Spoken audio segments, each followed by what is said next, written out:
Bonsoir à tous, bienvenue à ce flash d'information. On commence tout de suite par l'opération Grand Ménage. La 14e édition a été lancée ce samedi dans la commune d'Atekoubé. La ministre de la Salubrité, de l'Environnement et du Développement durable est sur le terrain. Anne-Désirée Ouloto invite les commerçants de la commune d'Atekoubé installés de façon anarchique sur les trottoirs et chaussées à quitter les lieux. La ministre a également encouragé les populations à s'approprier l'opération Grand Ménage.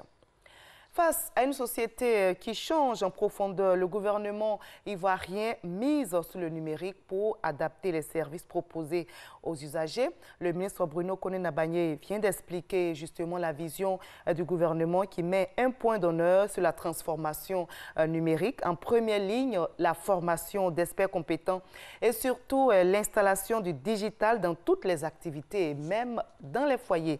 Explication avec Lansene Bakayoko. La transformation numérique désigne le processus qui permet aux entreprises d'intégrer toutes les technologies digitales disponibles au sein de leurs activités. Aujourd'hui, le défi est de placer le citoyen au cœur de cette transformation, un chantier sur lequel la Côte d'Ivoire est bien engagée. Nous vulgarisons, nous démocratisons, nous faisons en sorte que les citoyens lambda, partout où ils se trouvent sur le territoire national, puissent avoir accès à ces technologies, soient formés pour en profiter de la meilleure façon.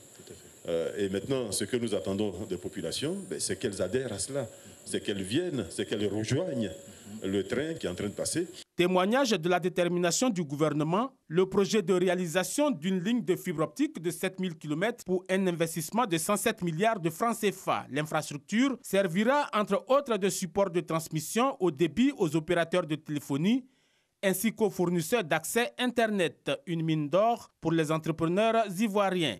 Imaginez qu'un jeune Ivoirien crée une application qui sera achetée à $1 par chaque citoyen africain. Parce que c'est une solution qui nous arrange, qui est une solution à nos problèmes. Okay. Et il va être milliardaire. L'Agence nationale du service universel, ensuite, initiatrice de ces échanges qu'elle voudrait périodiques, en a profité pour inaugurer son centre de tests accrédité, un atelier destiné à offrir essentiellement des formations aux particuliers ainsi qu'aux organisations des secteurs publics et privés. Objet de polémique, l'annexe fiscale 2018 a été adoptée, vous vous souvenez, en Conseil des ministres en décembre dernier, avant d'être suspendue et révisée en accord avec les acteurs du secteur privé. Eh bien, afin de mieux expliquer les dispositions de cette annexe fiscale aux acteurs, les dispositions de cette annexe fiscale aux acteurs du secteur privé, le Club des hommes d'affaires musulmans en Côte d'Ivoire a organisé une rencontre qui a été dirigée par le directeur général des impôts, Ouattara Abou. C'était le vendredi dernier. Nous y reviendrons dans notre édition de ce soir à 20 h.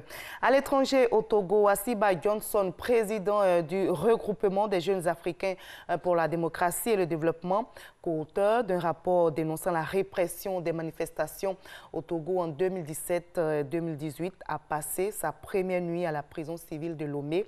Une information judiciaire a été ouverte contre lui hier. 2 chefs d'accusation ont été retenus, propagation de fausses nouvelles et outrage aux autorités publiques. Son avocat ne comprend pas pourquoi son client a été mis sous mandat de dépôt. En Mauritanie, l'opposition entend participer aux élections législatives prévues cette année. Elle avait boycotté le précédent scrutin législatif, c'était en 2013.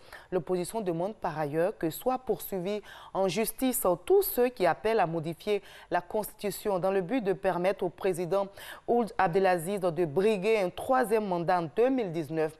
Jusque-là, le président a toujours assuré qu'il respecterait la Constitution, mais plusieurs de ses partisans ont lancé des initiatives qui vont dans le sens contraire, ce qui pour l'opposition constitue potentiellement un trouble à l'ordre public. Nous sommes samedi et nous aurons notre rendez-vous culturel. On parlera littérature aujourd'hui avec Le Destin de Kokwa. C'est le titre du premier roman publié par notre invité de ce samedi. Arsène Kofi Kouadio est un auteur ivoirien. Il est le président de la 26e promotion des étudiants de l'Institut national de formation des agents de santé, INFAS. Il est passionné de cinéma, de littérature. Il vient donc de publier Le destin de Kokwa pour interpeller l'Afrique sur ses valeurs, sur ses traditions, des valeurs qui tendent aujourd'hui à disparaître. Alors, comment les faire renaître? Comment préserver ces valeurs? Notre invité nous répondra. Ce sera ce soir dans l'édition de 20h. À tout à l'heure.